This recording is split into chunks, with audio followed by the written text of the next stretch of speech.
가정의 달에 하나님께서 각 가정마다 베푸시는 은혜와 사랑이 넘쳐가시기를 바랍니다. 2020년 한국보건사회연구원에서요, 전국의 만 19세부터 80세의 5,020명을 대상으로 행복하기 위한 조건에 대한 설문조사를 한 적이 있습니다. 행복하려면 뭐가 제일 필요할까? 그런 설문이죠. 1위가 뭐냐면요, 좋은 배우자를 만나야 된다는 거죠. 좋은 배우자 만나서 행복한 가정을 이루는 것이 1위였습니다. 좋은 배우자 만나면 행복해질 수 있다고 생각하는 것입니다. 2위는 건강하게 사는 것이었습니다. 그리고 5위가 재밌는 게 뭐냐면 자녀 교육을 잘하는 것이었습니다. 근데 재밌는 성적은 뭐냐면요, 8위가 종교 생활을 잘하는 것입니다. 0.9% 나왔더라고요. 9위가 남을 위해 봉사하는 것입니다. 근데 그 설문을 하면서 느낀 게 뭐냐면, 지금은 행복하지 않지만 5년 후가 되면 미래는 더 행복할 것이라는 마음을 다 가졌다고 그렇게 얘기합니다. 여러분, 어떻게 살아야지만 행복해지고 복된 미래를 맞이할 수 있을까요? 이게 또 5월이 되어졌습니다. 교회가 오래전부터 5월을 가정의 달로 지켜왔습니다. 특별히 5월에 우리 교회의 가정들이 하나님의 말씀의 원리에 따라 건강한 가정으로 세워지고 하나님의 뜻을 이루어가는 통로가 되어지기를 소원합니다. 사실 우리는 우리의 자녀들이 소위 행복하고 복된 미래를 살아갈 수 있도록 다양한 교육들을 시킵니다. 또 우리 자녀이 가진 은사를 찾아서 개발시켜주기도 하고요. 자녀들이 원하든 원하지 않든지 간에 이 세상을 살아갈 때 꼭 필요한 교육이라면 어쨌든 우리가 시킵니다. 왜냐하면 그렇게 해야지만 우리의 자녀의 삶이 풍요롭게 되고 복된 미래를 맞이할 수 있다고 생각하기 때문에 그렇습니다. 물론 이 일에 우리가 그냥 신경 쓰고 해야 됩니다. 하지만 이러한 우리의 교육적인 노력이 정말 필요하지만 이것만이 그들의 미래를 반드시 복되게 만든 일이 아니라는 사실 또한도 기억하실 필요가 있습니다. 때로는 우리가 힘을 다하여 시킨 그 교육이 우리 자녀들의 삶을 때로는 피폐하게 만들기도 하고요. 하나님께서 원래 창조하셨던 그 모습대로 행복한 삶을 사는 것이 아니라 무엇을 위해 살아가는지도 모르고 소위 산업사회의 한 부속품으로 살아가게 만들기도 합니다. 실컷 교육을 다 시키고 좋은 환경을 제공해놨는데 결국 삶은 다르게 살아가는 모습도 봅니다. 그래서 먼저 하나님과의 관계 속에서 한 사람의 신자로 먼저 잘 자랄 수 있도록 도와주는 것이 사실은 더 중요합니다. 부모의 모습을 통하여서 자녀가 하나님을 경험하고 만날 수 있도록 사실은 보여줄 필요가 있습니다. 누구의 말처럼 우리 자녀의 심장을 우리 주님의 심장으로 데려가는 일이 늘 필요합니다. 오늘 우리가 읽은 신명기 말씀은요, 모세가 광야에서의 40년간의 그 경험을 토대로 이스라엘 백성들, 소위 신세대죠. 9세대가 다 죽고 새로운 세대가 이스라엘 백성들이 가나안에 들어가기 직전에 행한 세 편의 설교 형식으로 된 말씀이 신명기 말씀입니다. 그래서 이 신명기 말씀을 보시면 모세가 광야 40년 동안의 이 경험을 토대로 하나님의 말씀을 지키는 일이 얼마나 중요하냐, 또 그 말씀을 지킬 때 받게 되는 복과 그 말씀을 버릴 때에 받게 될 벌을 자세하게 신명기에서 기록하고 있습니다. 특별히 오늘 본문의 말씀은요, 모세가 모압 평지에서 이스라엘 백성들이 광야 40년간의 생활을 다 끝내고 거의 가나안에 들어가기 직전에 했던 두 번째 설교의 내용이 오늘 본문의 내용입니다. 이제는 지금까지 전혀 다른 삶, 다른 새로운 미래, 새로운 환경에서 어떻게 사는 것이 복되고 의미 있는 삶에 대해서 사실은 다음 세대인 이스라엘 백성에게 말씀한 내용이 오늘 본문의 말씀입니다.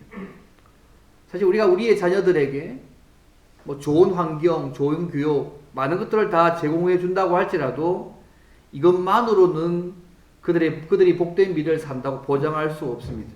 왜냐하면 성경은요, 사람은 이것으로만 사는 존재가 아니라고 성경을 말씀하고 있기 때문에 그렇습니다.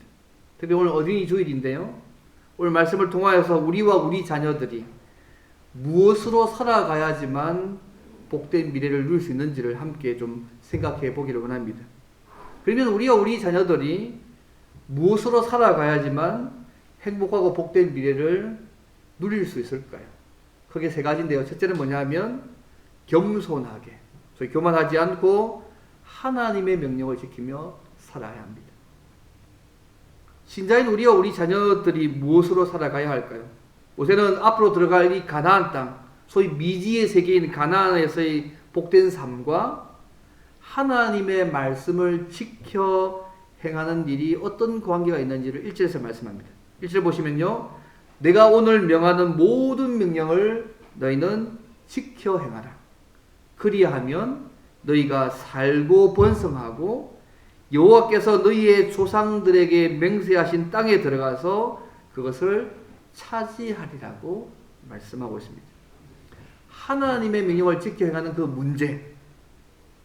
문제가 앞으로 생명을 얻고 번성해서 하나님이 약속하신 그 땅을 소유하는 문제와 직접 연결되어 있다고 말씀하고 있습니다. 모세가 바로 이 문제 때문에 여호와 하나님께서 소위 광야 40년간의 삶을 그들로 살게 하셨다고 말씀하고 있습니다. 우리 잘 알고 있지 않습니까? 왜 이스라엘 백성들이 애굽에서 나와서 왜 광야에서 그 40년간의 긴 세월 동안 훈련받아야 되는지 그 역사 알고 있습니다. 40일 만에 갈 수 있는 그 거리를 40년 동안 뺑뺑 돌았지 않습니까? 왜요? 이스라엘 백성들이 하나님의 큰 능력을 그들이 경험했지만 여호수아와 갈렙을 제외한 10명의 정탐꾼들의 그 부정적인 보고를 듣고 하나님과 그분의 약속을 믿지 못하고 불평하고 원망하는 말을 했기 때문에 일 때문에 40년 동안 그들이 광야 생활을 했습니다. 단 한 번의 실수가 아닙니다. 그 이전에 10번이나 하나님을 시험하고 부정하고 있기 때문에 마지막 클라이막스가 하나님이 약속하신 그 가나안 땅까지도 부정함으로 하나님께서 그들을 광야에서 다 40년 죽이셨습니다. 그럼에도 불구하고 이 모세가요, 광야 40년간의 삶을 어떻게 이야기하냐면 하나님께서 이스라엘 백성에게 여호와를 경외하는 삶, 믿음과 순종을 훈련하는 과정으로 말씀을 하고 있습니다. 2절과 3절 말씀입니다. 특히 2절 말씀 보시면요, 내 하나님 여호와께서 이 40년 동안에 내게 광야 길을 걷게 하신 것을 기억하라. 이는 너를 낮추시며 너를 시험하사 내 마음이 어떠한지 그 명령을 지키는지 지키지 않는지 알려 하심이라고 말씀하고 있습니다. 여호와께서 왜 이스라엘 백성들로 하여금 광야 40년간의 삶을 살게 하셨을까요? 옛 세대가 죽는 기간이 40년이잖아요. 우리의 부모 세대가 죽는 모습을 그 자녀 세대들이 40년 동안 봐왔습니다. 왜 그것을 보게 만드셨을까요? 하나님 편에서는요, 하나님께서 이스라엘 백성들이 정말 겸손해서 마음을 낮추어서 하나님의 말씀을 지키는지 지키지 않는지를 알려는 것이라고 말씀하고 있습니다. 누가 교만을 이렇게 정의하더라고요. 하나님을 제쳐놓고 생각하는 모든 생각과 행동이 교만이라고. 재밌게 표현한 것 같습니다. 하나님을 제껴놓고 그것이 긍정적이든 부정적이든 우리의 모든 삶 속에서 하나님을 제껴놓고 생각하고 행동하는 모든 거 다 교만이라고. 왜 그분의 말씀에 순종하지 않을까요? 한마디로 교만해서 그렇지 않습니까? 그분의 말씀을 믿지 못하고 인정하지 않으니까 하나님께서 그들의 마음을 낮추셔서 겸손하게 하나님의 명령을 지키게 한 부분이 중요함을 깨닫게 하기 위하시라고 하나님께서 말씀하고 있는 부분입니다. 사실 이스라엘 백성들은 광야 40년 동안에 10번이나 하나님을 시험했습니다. 하나님 목소리를 청종하지 않았다고 민수기 14장 22절에 말씀합니다. 오랜 기간 동안 이스라엘의 불순종과 교만을 하나님이 참으셨습니다. 그러다 마지막 끝에 가나안 땅까지도 부정하니까 그들을 광야에서 죽게 만들었고 안식을 누리지 못하게 만든 사건이 민수기는 모든 상황에서 나와 있습니다. 이 모든 상황들을 모세가 다 겪었지 않습니까? 그래서 새로운 세대가 이 가나안 땅 들어가기 전에 무엇이 중요하고 복된 미래의 삶인지를 말씀한 첫 번째 부분이 뭐냐면 겸손하게 하나님의 명령을 지키며 살아가야 하는 것을 말씀하고 있는 것입니다. 신명기 전체가 계속 반복한 내용이 이것입니다. 말씀을 지키는 자에게는 복을, 언약의 말씀을 버리고 우상을 숭배하고 악을 행하면 저주를 받게 된다고, 벌을 받게 된다고 계속 말씀하고 있습니다. 지옥 간다는 말씀이 아닙니다. 하나님께서 약속하신 그 복들을 이 땅에서 누리지 못하는 삶들을 살게 된다고 말씀하고 있다는 것입니다. 여러분, 이스라엘 백성들이 어떤 사람들입니까? 하나님께서 천하 만민 가운데 선택하셨던 당신의 백성 아닙니까? 왜 그렇게 하셨습니까? 하나님이 그들과 교제하기 원하셨기 때문에, 그들에게 복을 주어서 소위 제사장 나라로서 하나님의 뜻을 이루어가는 삶들을 살도록 하기 위해서 그들을 온 천하 만민 가운데 택하셔서 백성 삼으셨습니다. 이 이스라엘 백성들이 하나님과 교제하며 복을 받아서 제사장 나라로서 세상을 구원하려는 그분의 뜻을 이루어가려면 그분의 말씀들을 지켜야 합니다. 지금 모세가 그걸 원하고 있는 것입니다. 가나안 땅에 들어가게 되면 하나님의 은혜를 누리고 제사장 나라로서 이스라엘 백성이 살기를 원했습니다. 근데 그 땅에서 이 은혜를 누리는 문제가 하나님의 약속의 자녀라고 해서 그냥 저절로 되는 것이 아니라 하나님의 법을 지켜야 한다는 것들을 모세는 알고 있었습니다. 그래서 이스라엘 백성들이 가나안에 들어갈 시점에, 새로운 세대인 이스라엘 백성이 가나안 땅에 들어가는 그 시점에 이 설교를 통하여서 이스라엘이 가나안에 들어가서 복된 삶을 살면서 제사장 나라로 사명 다하기를 원하고 있는 것입니다.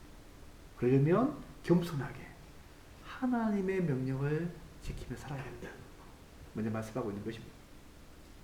이제 구약 당시에 말하는 말씀일까요? 신약에서 우리가 누리도 예수 믿고 하나님의 자녀와 당신의 백성이 되었지 않습니까? 우리가 주님을 믿어서 구원받아서 지금 하나님과 교제하는 삶을 살고 있습니다. 왕같은 제사장의 세움을 받았습니다. 이런 신분의 위치는 우리가 성도라면 성도에게 합당한 삶의 모습인 하나님의 말씀을 지켜나가야 합니다. 왜요? 이 계명은 무거운 짐이 아니라 구원받은 성도들에게는 하나님을 사랑하고 섬기는 구체적인 표현이라고 성경이 말씀하고 있지 않습니까? 이것이요, 하나님의 자녀에게 복된 미래와 복된 삶을 하는 출발점입니다. 사랑하는 여러분, 하나님을 사랑하십니까? 무엇으로 그 사랑을 증명하실 수 있겠습니까? 마음만으로는 안 됩니다. 겸손하게 하나님의 계명을 지키며 살아가는 모습으로 내가 하나님을 사랑합니다, 하나님의 백성임을 나타내면 그 다음에 하나님께서 책임져 가시는 것입니다. 우리의 자녀들이 하나님 앞에서 복된 미래와 다른 사람들의 삶을 가치 있고 풍성하게 만드는 삶을 살기 원한다면 먼저 여호와를 경외하는 삶, 그분의 말씀을 믿고 겸손하게 순종하도록 우리가 도와줄 필요가 있습니다. 비단 우리의 자녀만이 아니라 우리 모두에게도 동일된 말씀입니다. 사실 우리가요, 저는 애를 안 낳아봤지만 그래도 영적인 부모지 않습니까? 동일한 영적인 부모로서 영적인 자녀들에게 동일해야 될 동일한 책임들을 가지고 있습니다.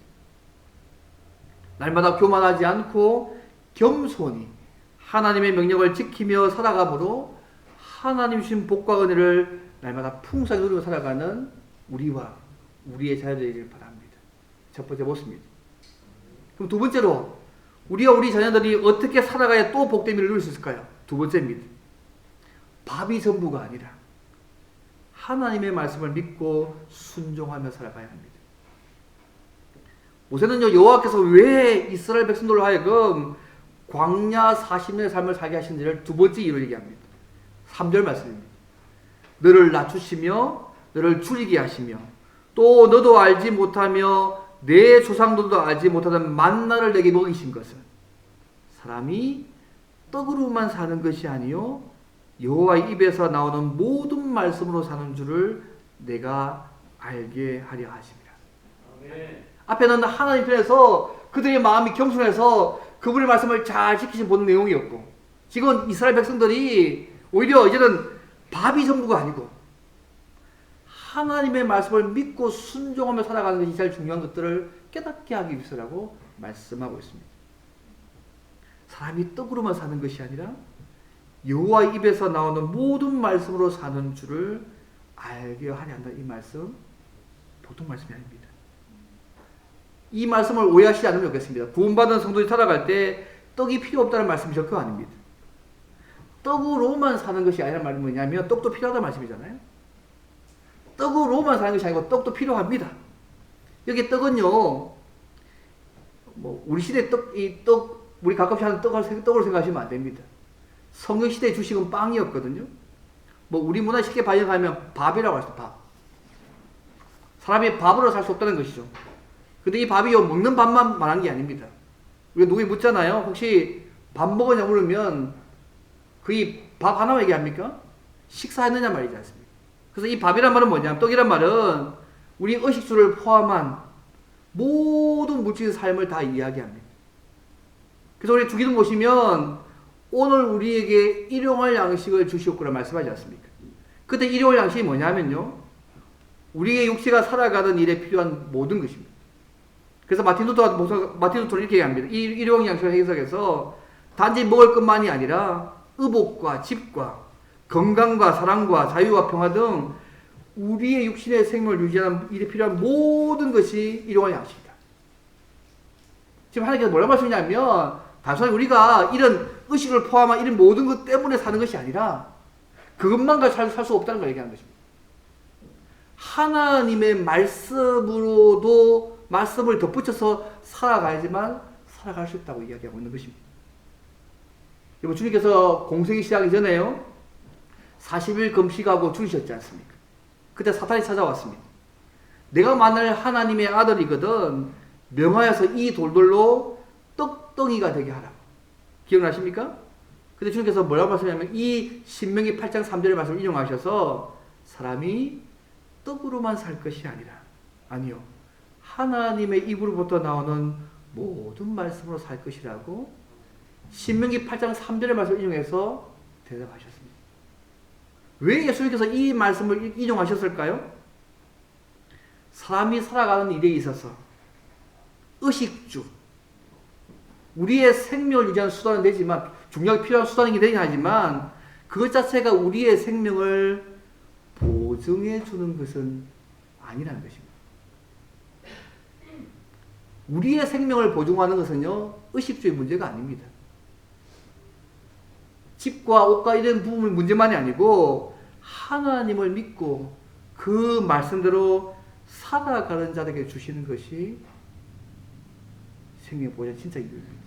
하나님의 은혜를 주시는 것이죠. 사실 하나님이 은혜를 베풀지 아니하시면 밥을, 의식주를 포함한 생명을 위한 모든 것들은요, 아무런 의미를 가지지 못합니다. 여러분 인정하십니까? 우리가 좋은 교육, 좋은 환경 이런 걸 갖춰 놓으면 우리의 자녀가 우리가 잘 살 수 있다고 생각하시지만 그것만으로는 안 된다고 성경은 말씀합니다. 그것이 그들의 삶에 필요한 것은 분명하지만 그것 자체가 그들의 생명을 보증하는 것은 아니라고 저는 명확하게 말씀합니다. 작년인가요? 2022년 한국보건사연구원에서 근로시간과 소득과 행복과의 관계에 대해서 전국의 5,050가구에 설문조사했습니다. 3,636명이죠. 여러분, 돈을 많이 벌면 행복해질까요? 행복해진답니다. 600만 원까지 괜찮답니다. 그런데 600만원부터 일정 소득이 넘어가면 오히려 행복도가 감소한다고 결과를 내렸습니다.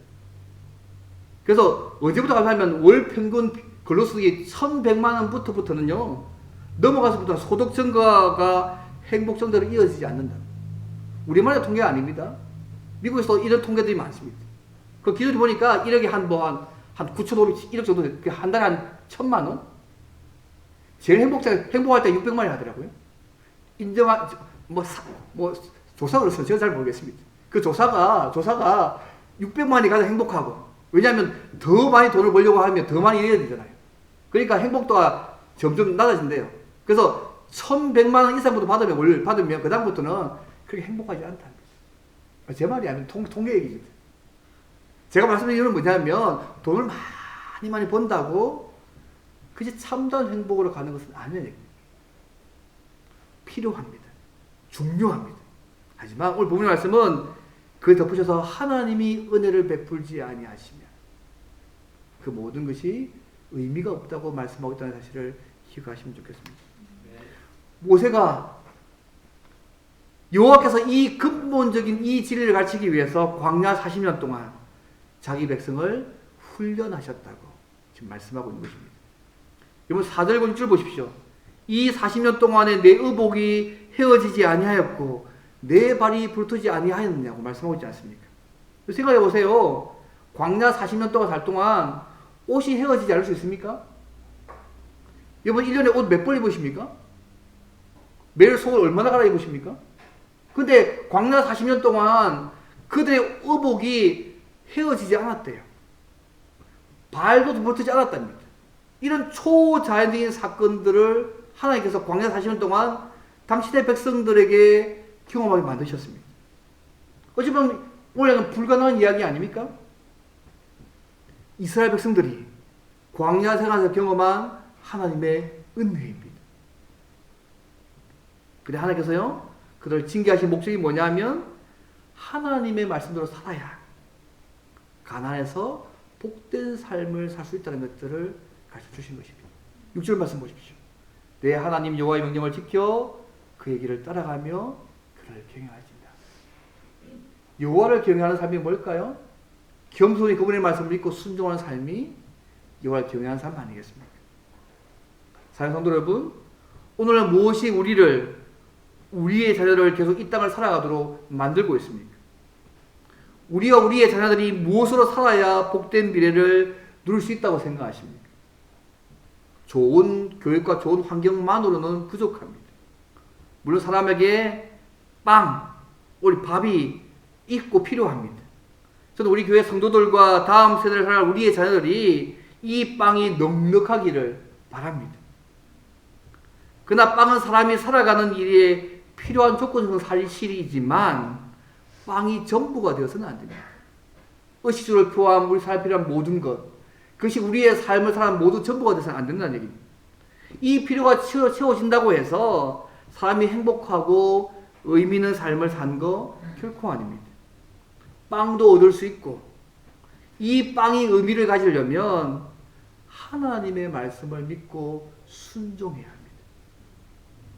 사람에게는 빵도 필요하지만요, 하나님의 은혜가 더 필요합니다. 그리고 이 은혜를 받는 방법이 뭡니까? 그분의 말씀을 겸손히 믿고 순종할 때에 하나님의 은혜가 덧붙여 갑니다. 빵을 위해 살아가는 부분을 살지 말라는 말씀이 결코 아니라는 것을 오해하지 않으면 좋겠습니다. 필요하잖아요. 절대 필요합니다. 넉넉하게 하셔서 나누어 줄 만큼 버십시오. 그러나 덧붙여서 하나님의 은혜가 덧붙이지 않으면 그 빵이 의미가 없을 수도 있습니다. 빵도 필요하고 하나님의 은혜도 필요합니다. 덧붙이세요. 그 은혜를 누리는 방법은 그분의 말씀을 믿고 순종하는 것입니다. 날마다 하나님의 말씀을 믿고 순종함으로 하나님이 주시는 은혜를 우리와 우리의 자녀들이 날마다 누리며 살아가는 우리가 되기를 바랍니다. 마지막 세 번째로, 그렇다면 하나님을 경외하는 삶, 겸손히 그분의 말씀을 믿고 순종하는 자의 삶을 어떻게 하시겠습니까? 말씀을 믿고 순종하면 약속과 복과 은혜를 누리게 하십니다. 여러분, 그분의 말씀을 믿고 순종하는 일이 왜 중요하냐면 7절부터 10절을 보십시오. 원래는 7절 앞에요, 원어에는 왜냐하면이 나와 있습니다. 6절까지 삶을 그렇게 살라고 얘기하면 왜냐하면 이렇게 살았기 때문에 그 다음 이렇게 쭉 삶을 이야기하고 있습니다. 내 하나님 여호와께서 너를 아름다운 땅에 이르게 하시나니 그것은 골짜기든지 산지든지 시내와 분천과 샘이 흐르고 밀과 보리의 소산지요 포도와 무화과와 석류와 감람나무와 꿀의 소산지라. 내가 먹을 것에 모자람이 없고 내게 아무 부족함이 없는 땅이며 그 땅에 도는 철이요 산에서 동을 캘 것이라. 내가 먹어서 배부르고 내 하나님 여호와께서 옥토를 내게 주실 말미암아 그를 찬송하라. 왜 하나님께서 초자연적 기적으로 만나를 먹이시고 광야 40년 동안 왜 훈련하셨을까요? 그 이유는 이 아름다운 약속의 땅에 들어가서 이 땅이 주는 하나님의 은혜와 복을 누리고 이 은혜를 바르게 사용하도록 하기 위해서입니다. 이 신명기 8장 16절에 나와 있습니다. 내 조상들도 알지 못한 만나를 광야에서 내게 먹이셨으니 이는 다 너를 낮추시며 너를 시험하사 마침내 내게 뭐라고요? 복을 주려 하십니다. 우리 하나님이 그런 분입니다. 모세가 여호와께서 주시는 땅에 대해 설명하기를 골짜기든지 산지든지 시내와 분천과 샘이 흐르고 밀과 보리와 소산지고 포도와 무화과와 석류와 감람나무와 꿀의 소산지라고 얘기했지 않습니까? 이 모두가 신명기 3장이나 8장 3절에 나오는 언급한 떡의 내용입니다. 이게 떡입니다. 하나님 떡의 내용이지 않습니까? 예, 의식주를 포함한 삶에 필요한 모든 것, 떡만으로 사는 것이 아니라 그분의 말씀을 순종해가면, 믿고 순종하면 이것도 더하셔서 그분의 은혜와 복권을 누리게 하시겠다는 그분의 말씀을 보여주고 있는 것입니다. 그리고 그 땅은 돌은 철이요 산은 동을 캘 것이라. 뭐죠? 지와 자원이 풍부하다는 얘기 아닙니까? 오늘날도 이 갈릴리가 보면 갈릴리 바다 그 동편하고 사이 남쪽에 아카다만에요. 철과 주석과 구리의 주요 생산지가 붙어 있습니다. 풍부합니다. 약속의 땅에서 농작물이 풍부하고 지하 자원으로 부유하게 이 사는 일과 여호와를 경외하는 일, 그분의 말씀을 믿고 순종한 일이 어떤 관계가 있는지를 말씀하지 않습니까? 이 약속의 땅에서 이 은혜를 누리는 일은 하나님의 말씀을 믿고 순종하는 일에 달려있다. 그거 지금 보여주고 있는 것입니다. 한 세대가 죽었습니다. 광야에 40년 동안. 이제는 다음 세대가 가나안 땅에 들어갑니다. 그 가나안 땅 그들에게 하나님께서 40년 동안 훈련해서 하시고는 말씀이 이것입니다. 하나님의 은혜와 복과 그 복을 누리려고 원하느냐? 그렇다면 겸손하게 그분의 말씀을 믿고 순종해라. 그러면 하나님께서 그 땅에서 이 모든 거 너에게 부족함이 없도록 모자없도록 누리게 하실 것이다. 아무리 가난이 충분한 땅을 제공한다 할지라도 여호와를 경외하지 않으면, 그의 말씀을 믿고 순종하지 않는다면 가나안의 풍요는 아무런 의미를 가지지 못하고 이러한 떡도 바르게 사용할 수 없게 될 것입니다. 모세는요, 여호와께서 이 광야 40년을 통하여서 믿음과 순종을 훈련하시는 것으로 보았습니다.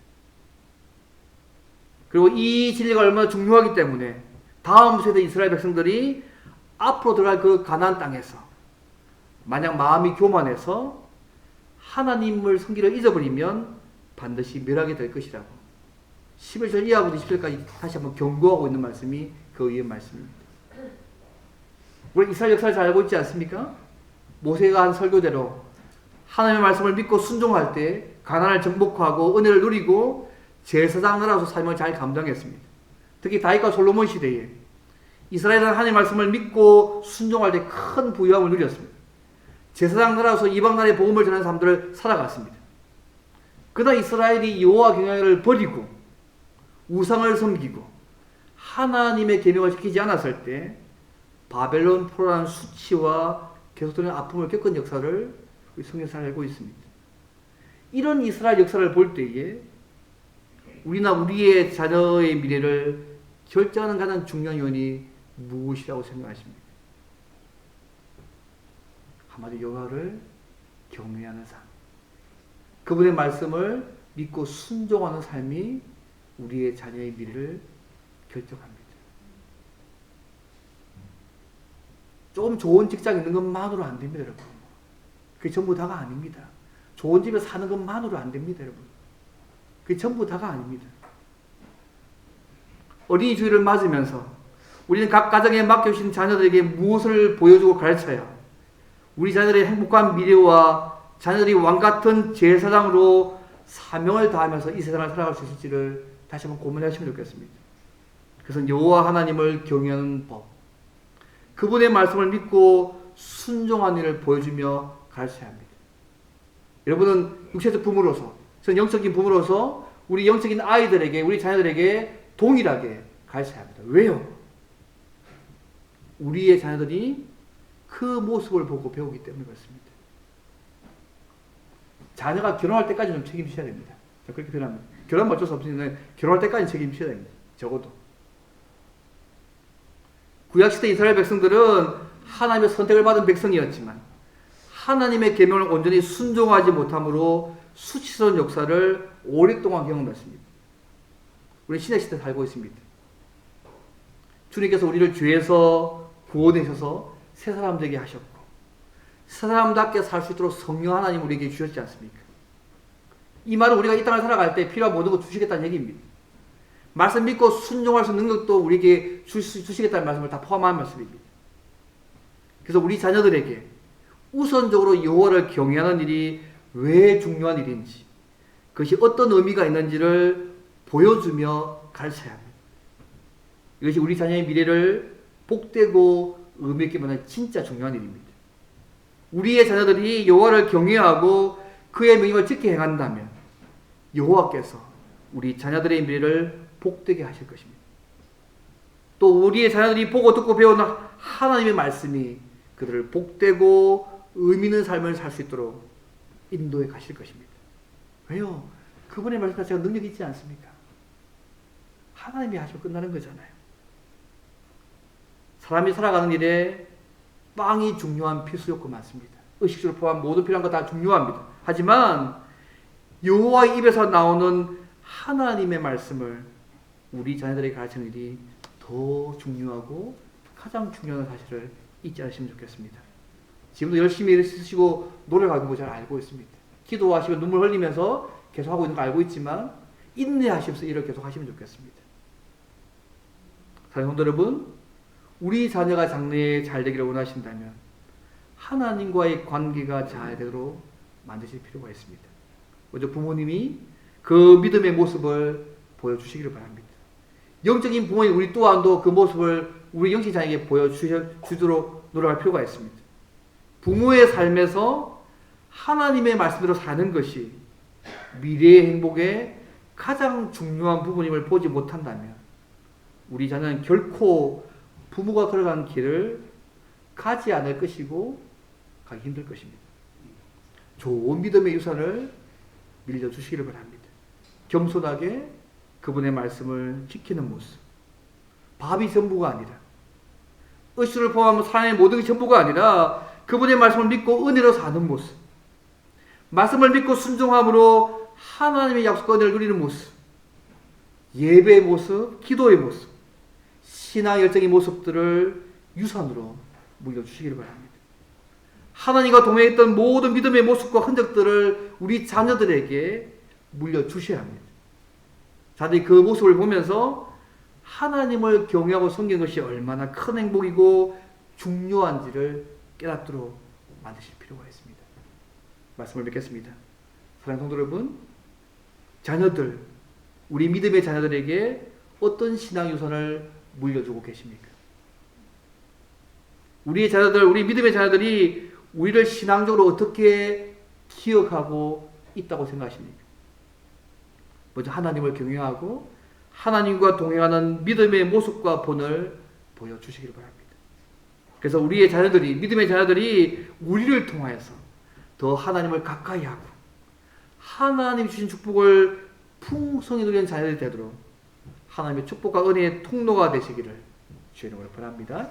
오늘 말씀을 함께 기도하면 좋겠습니다. 하나님, 우리에게 자녀를 주셔서, 믿음의 자녀를 주셔서 감사합니다.